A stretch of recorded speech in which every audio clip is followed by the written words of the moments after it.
All right, and we are live. Welcome everyone to Perfect Practice. Today we've got a dear friend, somebody who is also a community member of ours and somebody who's also a mentor within our community. We've got Natalie Morse with us.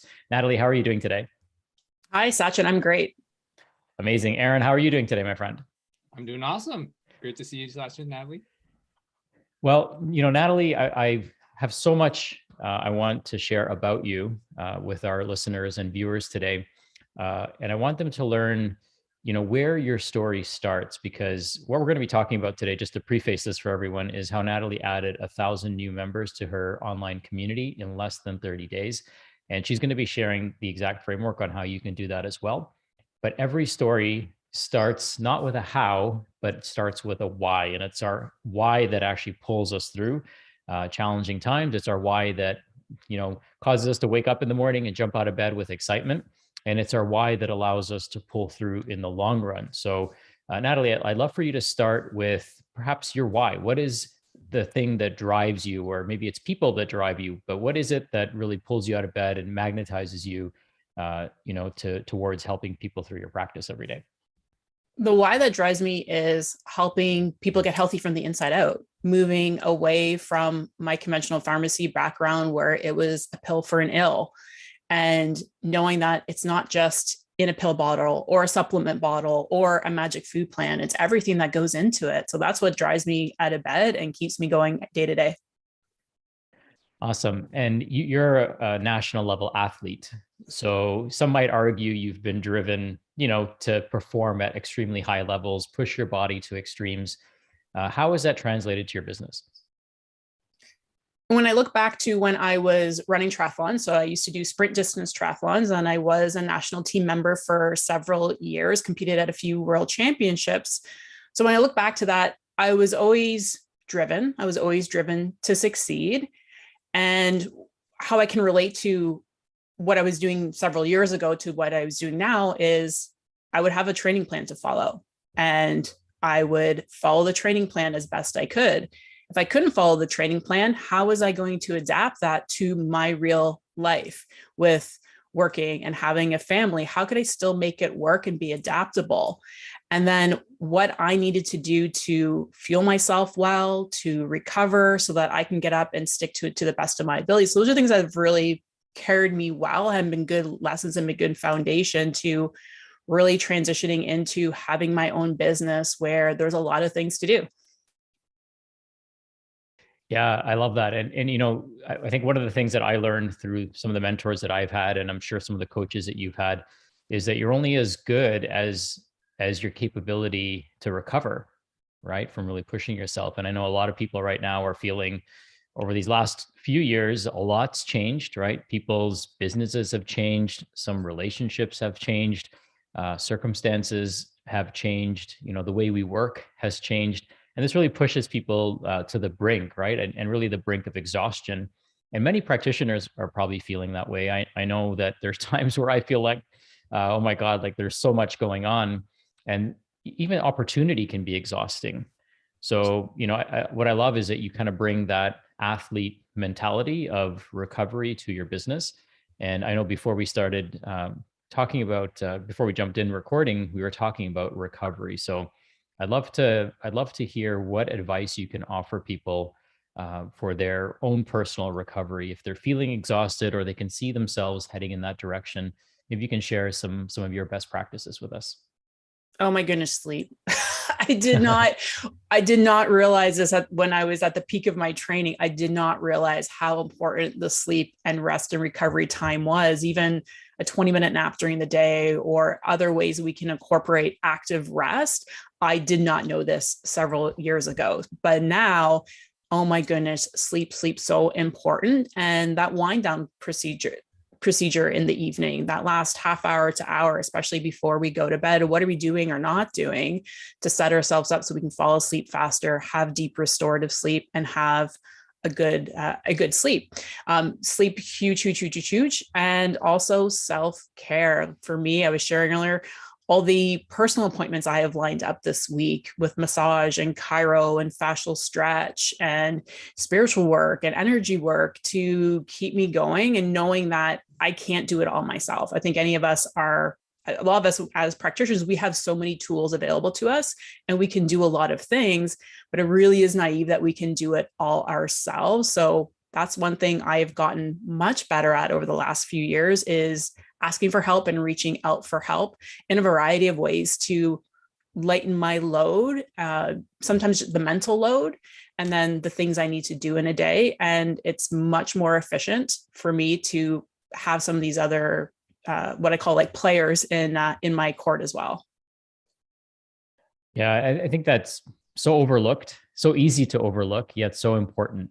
And what many people don't realize is you don't have to do it all yourself, right? Unless you choose to do it all yourself. And I want to be sensitive to everyone's situation, but many of us do have networks that we can reach out to. We can have, catering services or meal preparation services for the weeks that we're really pushing ourselves, so we're not compromising our diet and nutrition, which we all know is super important, but we're preparing for it.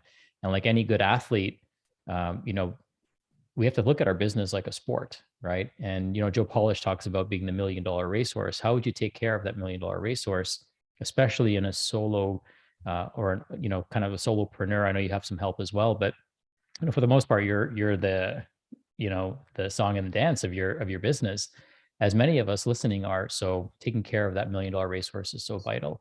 Aaron, anything you want to share or add here?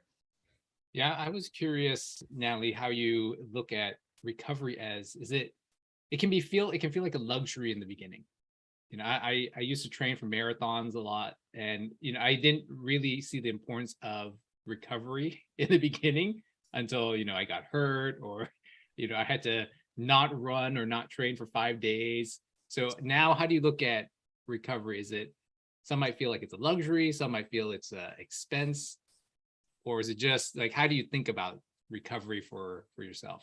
Well, I think most people don't have a great appreciation, like to your point of, I trained until I got injured, right? And if we think of us running a marathon, running our business, right, there's really no off time. Like our brain is always in it. It's like, okay, how many hours a week do I sit in this chair, right? What's going to happen to me? Like, do I have low back pain? How's my posture? Like, what's that doing to me over and over and over again? And when, as Sachin mentioned, like, yeah, I basically, mostly solopreneur.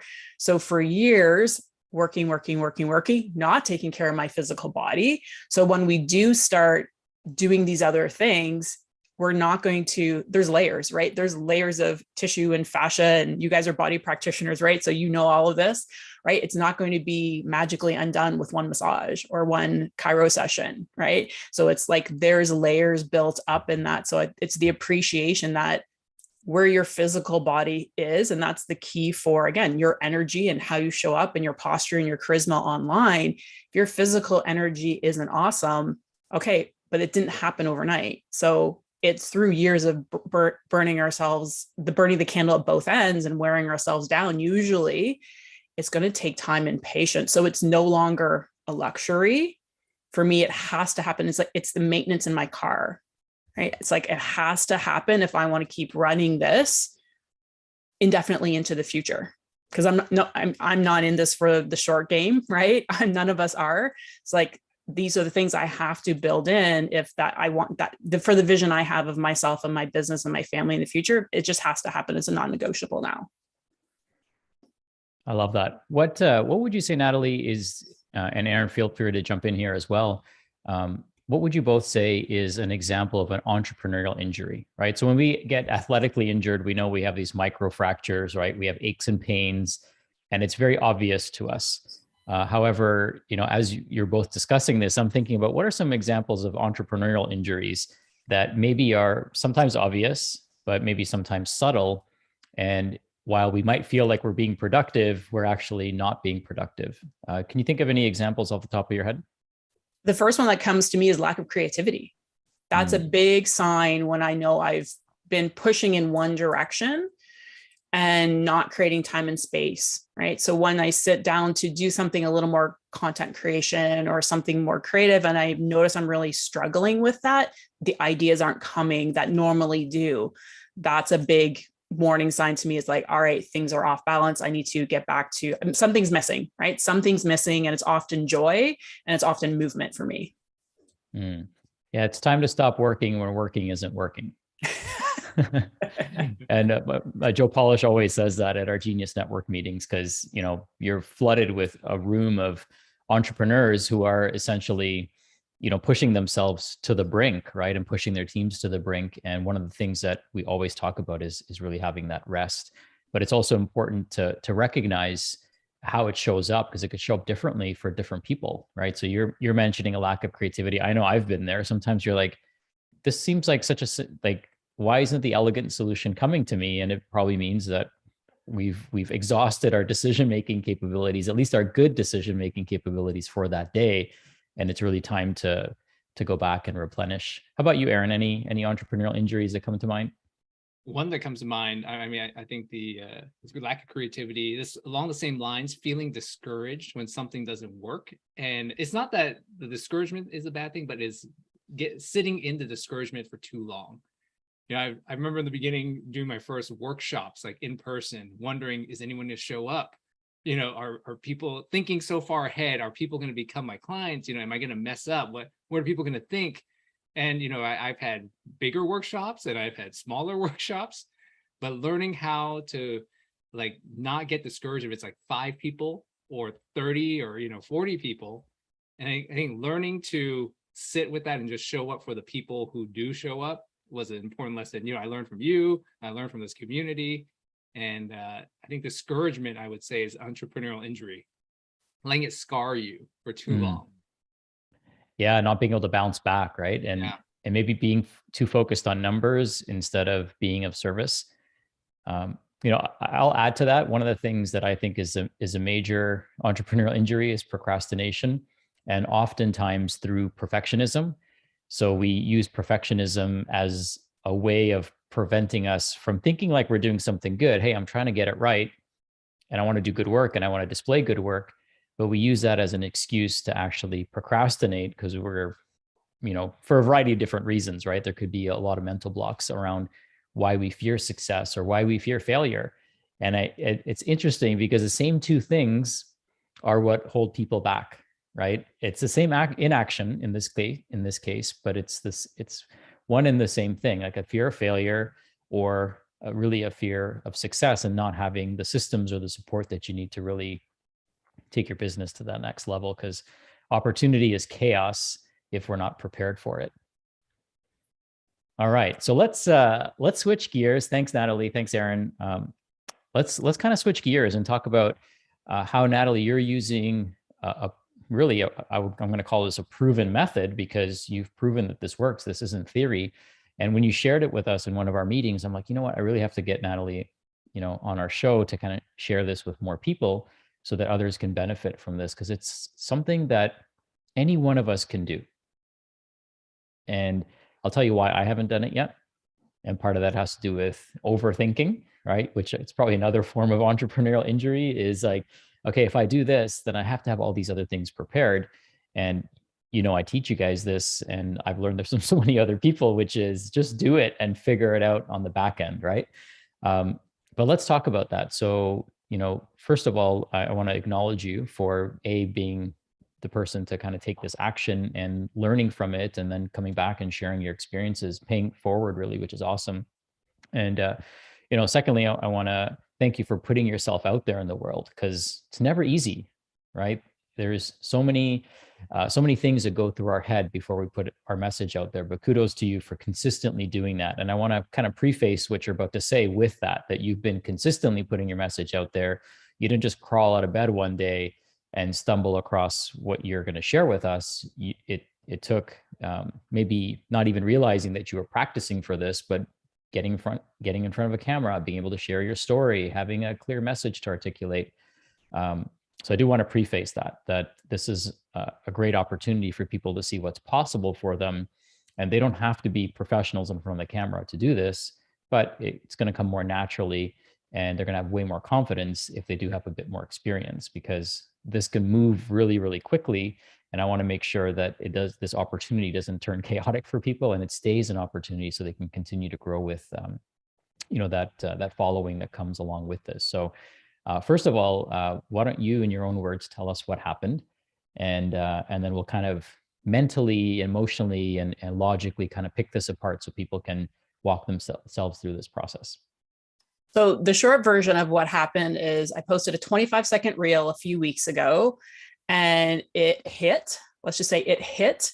And I had, within a matter of a week, I had 1,000 new people requesting to join my Facebook community group. So that's the short version of what happened. And I appreciate and acknowledge that Sachin sharing is like, trust me, like there's nothing special about me. I learn, I stay plugged in, I try things. Some things work better than others, but I try it and I notice patterns over time. And the day I posted this reel, like it was something that Sachin had said earlier in a meeting that gave me the idea for the call to action for it. So what happened? Let's dial it back. So I hit a topic that got a lot of attention right away a few weeks before it. So I found a topic that was getting a lot of engagement. So I was going with it. And to answer a lot of the questions that were coming in, I did a Facebook Live in my community Facebook group. So I have a private community Facebook group, which for my audience is metabolism and hormone balance for women. So we were talking about gallbladder. This was the topic that was getting a lot of traction. So I did a Facebook Live to answer a lot of the questions that have been coming in. And then what we did is I had my assistant go watch that Facebook Live, and I had her pull a clip from it. I'm like, because I've already made the content, I'm making good content, but not everyone's seeing it, right? So one thing that I've been putting more effort into since the beginning of the year is short form content, is reels. But how can I get more reels out with not necessarily me always creating them? I've already created the content. So my assistant went and pulled a clip from that video. I was like, perfect. She made it in Canva. We posted it to the Facebook reel, and I put the call to action, and it was hooky, right? Like Sachin, like it didn't just happen overnight. Like, because I've been doing for a while, I know what plays with the audience a little bit. I know it's a hook. I know it's what going to get people to lean in, like, wait, what's going on? So it was hooky. And then the call to action in the comment on that Facebook reel was to watch the full video. It's over here in my Facebook group. So that's what hit. And like I said, I went to bed on a Saturday night and I had about 3,000 views on the reel, which is good, right? But that's kind of average for me, 1,000 to 3,000 views. And it gained like 16,000 overnight. I haven't looked where it ended up, but over 250,000 views within about a week. That's amazing. I want to go back. I didn't want to interrupt you, but just to clarify, I didn't say that you weren't special. So, because you are very special, and I wanted to get that across. But what I did want to say, and I hope it didn't come across that way, but what I did want to say is that anyone can do this. So you are special, Natalie. However, you're going to share a framework that any one of us, should we intend to, we can apply. Exactly. So one question I have about just the reels, did you start by going face to camera selfie reels, or did you start by just showing images of stuff or videos that were not you? How did you start your reel journey, or did you just go all in selfie mode? They've been selfie mode, right? There's some of the pointing to the different songs. There's a combination of me talking to the camera, but it's predominantly been selfie mode. Natalie, do you find you have to do anything? Like, when I think of reels and people think of TikTok, we think of dancing or gags. So do you feel like forced to do it, like at any of those types of things? Or did you maybe explore some of those and realize you didn't need to do it? It's all about, I think when we're doing the TikToks and the reels, you have to be having fun. So I do some of those other ones because it's a way for me to have fun. If I see something catchy, and sometimes, again, I know I can kind of put like a little cheeky twist on it at the end, I'm having fun doing those, right? So that way it's not really a chore for me. But in the end, there's different audiences. And there's different people. There's lots of different people on TikTok. There's lots of different people on Facebook, all wanting different types of content.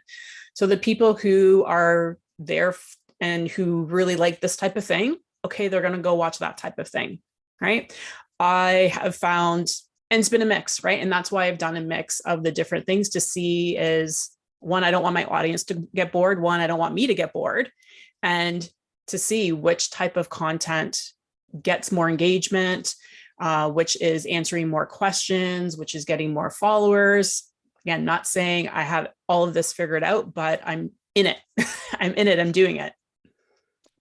I think just to play on words here, I think we just have to keep it real, right? So who is the real us? And sometimes like how we show up in the world is not who we really are. So for example, like if you've got some dance in you, right, and you've got some moves in you, like we're not going through life kind of dancing, right? We're not presenting ourselves that way, but reels or short form video, other methods like that give us an opportunity to express ourselves more fully, right? And we can have fun and we can be educational with it. I'll, on the other hand, say I don't dance. So even if you saw me in person, I would not be somebody dancing, and that's just my personality, right? So I think for everyone, find what works for you and have fun, as Natalie said, and you just never know what's going to hit. Like one of my most popular posts right now is something I learned from Ben Lynch. And it was basically, I mean, it seems like most people should know this, but to turn on the recirculation button when I'm in traffic. So I posted this reel and it's now over 850,000 views. And it's literally like a 30-second or less video. And it's just me pressing that button and saying, hey, when you're stuck in traffic, press this button. So that hooked people, right, to wonder like, what the heck button am I supposed to press when I'm in traffic? And then it just really took off. And it was interesting because it kind of took off right away, and then it stopped. And then all of a sudden it surpassed all my other videos like a rocket. So we never know. Like what's really interesting about short form content is it just seems to hang around a lot longer. Whereas the longer form content, you record it, you do an awesome Facebook Live, and then it just kind of dies on the vine unless you do what you did, which is brilliant, and repurpose it and attach it to a reel, which has some legs on it, which will keep getting circulated and passed around. And then that video kind of lives in infamy versus just doing the live and then it's kind of lost on the feed and nobody ever sees it again. So amazing, that you kind of leveraged your time so well with such a short video and sending people to your community and your group, which you can now nurture. And they're all coming in with a specific problem, right? Like nobody's watching that video unless they have a gallbladder issue. So now they're anonymously in many ways telling you, hey, I'm here because my gallbladder isn't working properly, which now then enables you to say, hey, I've got a captive, clearly underserviced audience. So how do I over deliver to these people? And then you've got a few different options, right? You could do a whole webinar on gallbladders to position yourself as an authority figure. I'm consulting you without you even asking for it. So I'll just do it anyways though. So I would, create a webinar masterclass specifically on the gallbladder with a call to action that says, hey, here's a 7-day gallbladder friendly meal plan for you as a free bonus gift for attending. So you only get this when you attend live. So that, gets people to stay until the end. And then you can actually map that out using your webinar software, who actually stayed till the end. And then I would also offer a product solution, right? And that product solution could also be listed in your meal plan. Hey, if this meal plan doesn't seem to do the trick, here's a supplement that you can purchase. I would even consider, depending on how far you want to take this, private labeling a product so they can only buy it from you. And there's some good products that support the gallbladder out there. And that can be turned around pretty quickly if you partner with a company that's already making the product.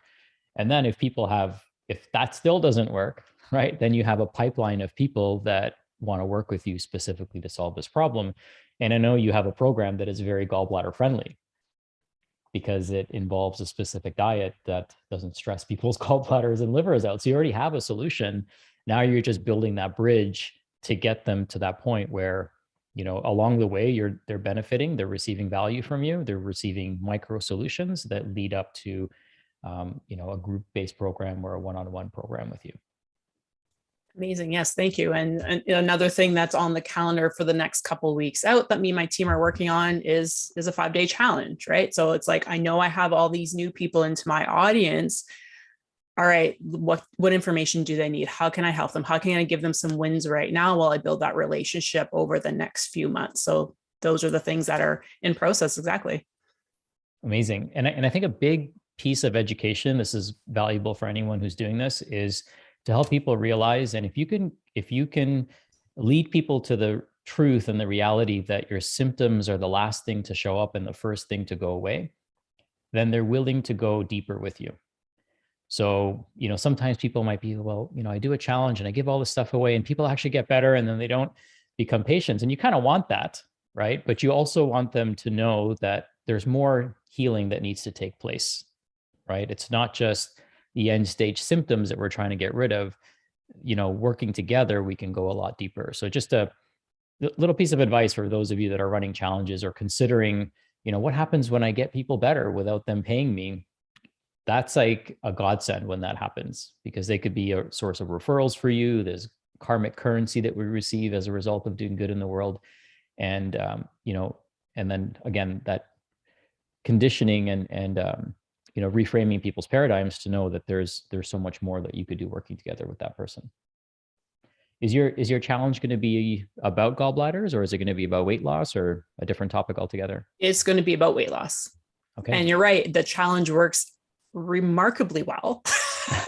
It's like, oh my goodness, like look at the change people have had in 5 days, right? And it is a common, these are thoughts I've had, right? Mm-hmm. It's like going through this challenge is like, well, who needs my full program now if they had all these remarkable things? They're sleeping better, they're feeling amazing better in 5 days. But on the same time, it's like, look how I could help you in 5 days. Mm-hmm. What's going to happen? Can you even see yourself if you started doing these things consistently for 3 months, for 6 months? What would happen then? Okay. Yeah, I totally agree. I actually drew out a diagram and I'll see if I can find it. But I'll let Aaron ask any questions that he has. I just want to point out that like the last few minutes, I think this is why I appreciate you, Sachin. You went into entrepreneurial Rain-Man mode. Because, and this is the power I'm seeing of reels. Like once, if we think about the numbers, right? You said 3,000 people saw this video, 1,000 people requested to join your group, roughly. That's like 33% conversion. Like if you were to run ads to convert 1,000 people into your Facebook group, you'd be paying a lot of money. And once you got that validation that people wanted it, you could step into what happens next. So I think when a lot of new practitioners are getting started, they're thinking, oh, I have to create a lead magnet. I need to run ads. Like, I don't know who will actually want this, but you got practically instant validation. And then it was almost a no-brainer for the next steps. And that it seems like you remove the overwhelm. So I just want to point that out. Like, I didn't really think about reels this way until you described that. What like the conversion rate from 3,000 views, you didn't need 20 million views to get 1,000 people in your group. That's so powerful. The conversion is a little off. I think there ended up being about 250,000 views on it. So it was at 3,000 initially when it went, because like Sachin said, it was out there for a few days. It was out for about 4 days, just gathering the views as it typically does. And then something happened. And then it shot off after it already been out circulating for a few days. But I was consulting with somebody else and I was sharing my story and they're like, what? I'm like, yeah, I'll sit down with you. Here's my rate per hour to talk to you. And she's like, what? That's crazy. I'm like, do you know how much 1,000 leads would cost you if you were going to pay for the ads? Right. Even if it wasn't 3,000 to 1,000, like you didn't have to pay for that extra 250,000 views to get that 1,000 leads. Yeah. So yeah. That's really awesome. Thanks for sharing. I think that's something for all of us to consider. Like, what would you imagine that 1 25-second reel can be worth to your business?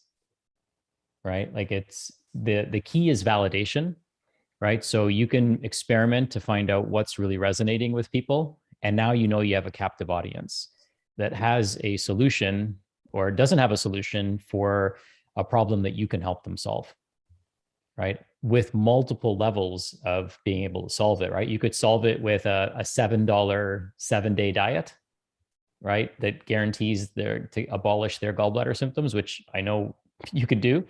You already have it, right? The second thing is you've got a product, right? So now you have a scalable solution that you can send them off to FullScript. You can send them off to an outsourced service. You can private label that product once there is enough or adequate validation. And this just could be, you could just be churning out service, right? Helping people while you sleep, helping people, get the right products that support their health, but then also going deeper with them and getting them to that next level. I did find this document and I want to share it just to create some closure, to what I was talking about. I know it's going to be small and I know it's chicken scratch, but I'll talk you through this real quick. So this is like a 5-day challenge. And what we see here is a dramatic results that can take place in 5 days, but it represents really the tip of the iceberg. So somebody who loses that weight in the 5-day challenge, if they don't have the right support system, then they might lose those 10 pounds or 5 pounds or 3 pounds and feel like, hey, I'm just going to keep doing this, only to realize 15 days later that they stopped doing it because they didn't have a map, they didn't have a guide, and they didn't have a community. And that's really over time what represents the difference between people who get, life-changing results and people who get, results. And as we know, Natalie, as you know, and Aaron, as you know, in the beginning, most of the weight is going to be water retention and inflammation that they're holding on to, which they do need to get rid of. But to really tap into that next level of breakthrough, there's going to be emotional stuff that comes up that they're going to need coaching with.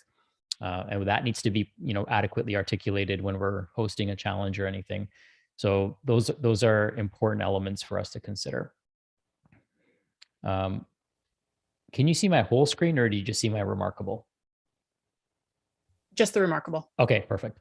So here I kind of identified, and again, I know it's chicken scratch, but I identified kind of the stages that somebody goes through. So this could be helpful if you're running a challenge to even walk your clients through the different stages that your program takes them through. So the challenge is going to help reduce inflammation.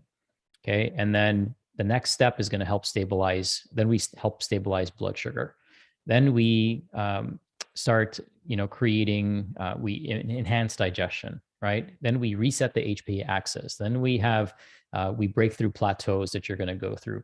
Then we establish a new set point, and then we establish a new identity, right? So walking people through this, Natalie, as you go through your challenge process with them, like showing them the transformation. Hey, you've come this far. You're only this far up the mountain. And here's what happens the rest of the way up, right? Anyone can go to base camp. You just pay for the ticket and you can go to Everest base camp.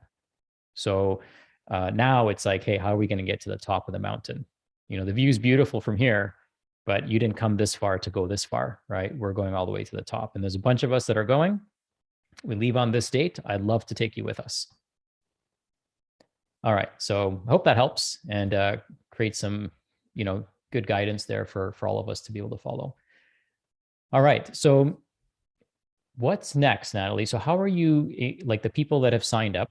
Let me ask you this. And I know you did this, but I'm just going to ask you so that our viewers can tap into this. But when people join your Facebook group, there's specific questions that you're able to ask them, right? It's a feature in Facebook communities and Facebook groups that allows you to prompt people with up to 3 questions.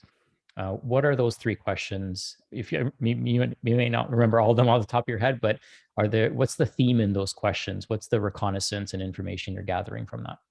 Yep. The first one is, would you like I put the name of my lead magnet. So the beautiful thing about this 1,000 people coming into the Facebook group, they had the opportunity to answer these questions is like, would you like my free guide? And about 300 people left their email. So now we're also on my email list right away. So about 300 people opted into my lead magnet. And then I asked them, I think it's like, what are the top things you're looking for help with your health? So they will tell me exactly what they're looking for. And then they're invited to leave their phone number if they would like a member of my team to reach out to them. And then all of that information gets transferred into a Google spreadsheet. So we have all of that information so that we can go back in and reach out to these people appropriately. And a lot of the people have shared like what it is, the help that they're looking for. Amazing. And is this, are you using a software that's pulling that information, or are you doing it manually? We're using group leads. Okay, perfect. So group leads, check that out, folks. No affiliate here, but it's a great way to take that information instead of having to manually record the information. You're able to take that information and automatically add it to a spreadsheet. So either yourself or your virtual assistant can go back and reach out to those people, add them to your email list, and then get them, get them the content that you promised. Yeah, it's beautiful. It syncs with Active Campaign, so they automatically get added into Active Campaign. And these are the things over time that you build into your business. Because when we woke up Sunday morning and there was over 200 people waiting to be admitted to the group, if we were admitting them all manually and recording that information, it was like, whoa, like, and there was still that moment of like, whoa, what do we do with all of these new member requests? But because we had the software, we had to make a few tweaks just to make sure it was working properly because of the volume, but we were able to do that within a couple of days. And now we can look back. Again, in the moment, there was like a lot going on, but we're able to look back now and be like, oh, we just did that. So guess what? We can do it again. Right. I love it. Group leads, is that a paid software? Yes. Okay. So just for those of us that may still not have the entrepreneurial, mindset fully baked, how do you justify paying for software? I know how I do it. I just love to hear your justification in terms of how you look at whether I should pay for this piece of software or not. Usually comes down to time savings and depending where your business is, identifying what the friction points are in your business. When I was starting my group and I was by myself, it was frustrating and annoying to go through and manually add people every day. Now I enjoyed it and I was happy. I was grateful people were coming in, but there's a lot of tasks to do every day. And that wasn't serving myself or other people well. So using the software, then we were able to take could be a time consuming task. So one of the things with the software, it also has the capability that when a new person comes into the group, they get sent a welcome message. So my assistant, my VA, was doing those all manually, but now it's all embedded into it. So again, it's saving her hours a week and the work is still getting done. Yeah. And probably instantly versus there being a delay and it's happening 24/7, right? So it's always important to kind of identify processes that you're going to be doing over and over again. And yeah, time is probably the most important savings that we get here. And secondary to that is accuracy, right? There's no issue like if something wasn't copied and pasted right, of course there's no time lag either. And time is so important, right? If somebody says, hey, I want this, the sooner we can get it over to them, the better impression that gives of our business. Like, wow, that was fast, right? And then they're more likely to reach out for help if those lines of communication have been opened as well. Natalie, how are you thinking about like nurturing and building a relationship? Because it's one thing to add 1,000 new leads to a group, and sometimes you build a group, but it could sit there. How do you make sure you continue that conversation? Like, what are you thinking in terms of building a relationship so that someone can eventually work with you? Well, one of the first things I did is I reached out to another practitioner in our community who I know is liver and gallbladder is her jam. And so we connected right away and we did a Facebook Live together because I'm like, she's more of an expert than I am. So we did an interview, so I could learn from her and then showcase what she knows to the people as well. So that was something I was able to organize really, really quickly. The next thing is I have a series of presentations in mind that I was already working on this morning, and it's going to lead into some of those things that Sachin mentioned as well. So for the Facebook group as a whole, I have a process. One of the reasons I have a virtual assistant is that there is helpful content going up in that group every week, right? So there are things happening in the group. So it's not stagnant, that people came into the group, there are things happening in that. I don't always, right? So it's like, there's ideal consistency and then there's reality. I don't always, but I try to go live in the Facebook group once a week to bring some value. As I mentioned, we're doing a challenge within a couple of weeks. So that's going to be hosted in that group. So that's my community group. So that gets a lot of time and focus, and not necessarily a lot of time ongoing, because we've put the processes in place. We've put the, content creation and how things get posted. That's already been sorted out. And now it happens every day, every week. Awesome. You've mentioned your virtual assistant several times, so I'd love to, spend a few minutes talking about that. How do you source a virtual assistant? And did you have to go through several till you found the right one, or were you lucky enough to find the right person who really resonated with you, your message, and then followed your protocols and stuff? Talk about that. Yeah. So my main virtual assistant that I've been talking about, she actually went through my group program about 2 years ago now. And she went through the program, and she's someone who I identified, and she reached out to me like, can I help you? And I'm like, yes. And so we grew together, right? We grew together. We learned. I would learn something. And then again, as the business grew, I would get to a point, I'm like, okay, this is something she's already doing task A well. Okay, now I can give her task B as well. And so that relationship grew over time, and it's been a great relationship.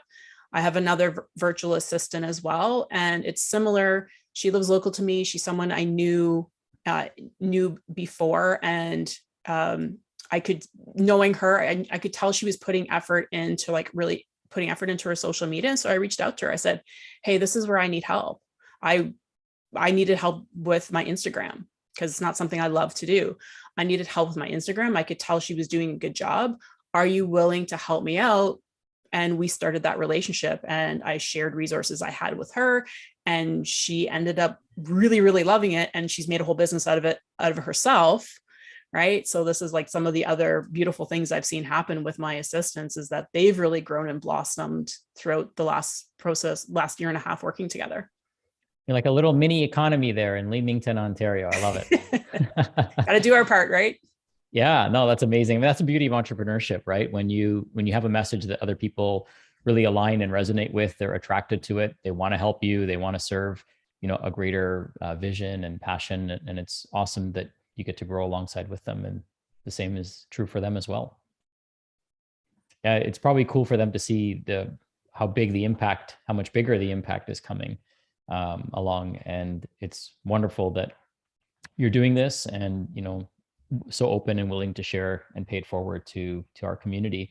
I would like to, remind everyone that you're going to be speaking at Perfect Practice Live. And I'd love for you to share a little bit more about what you're going to be diving into at the event. We're going to be talking about lead magnets, right? How to use these lead magnets, how to get people to put their hand up and say, oh yeah, I need that. I think you have something that can be helpful for me. So we'll talk about what goes into creating a lead magnet. How do you use them? There's a lot of different ways you can use a lead magnet. And it's been, again, have fun with it. Awesome. Natalie, you've been so generous with your time, with your knowledge, with your passion. I want to acknowledge you for that, and really say that I'm so proud of how far you've come in the few years that I've known you, and I'm so excited to see how this next phase of your growth really takes off and continues to make a positive impact in the world. Aaron, anything you want to say wrapping up? I've learned a lot, Natalie, from this last hour together, and I appreciate it. And I'm going to make some reels. That's what I'm going to do. I'm going to hold you to that, Aaron. I want to see them. Amazing. Thank you, Sachin and Aaron, for hosting, and as always, being great leaders in this community and being there for us, for all the tips and tools and support, and sharing those nuggets. And again, like you said, like laying out things for me that, okay, now here's your next step. It's been super enjoyable. So thank you for the opportunity. It is an honor.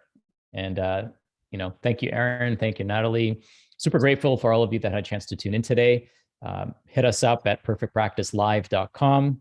Join our community. We'll share a link in the show notes below where you can register and join us. Community is everything these days, and we're going to be taking about 2,000 practitioners through a 3-day business intensive where we're going to be sharing exactly how you can build your perfect practice, whether it's in person, virtual, one-on-one, or group. So you'll see Natalie speaking there. Aaron will be speaking and sharing there. I'll certainly be sharing some tips as well. So thank you all. Lots of love. Have an amazing, amazing rest of your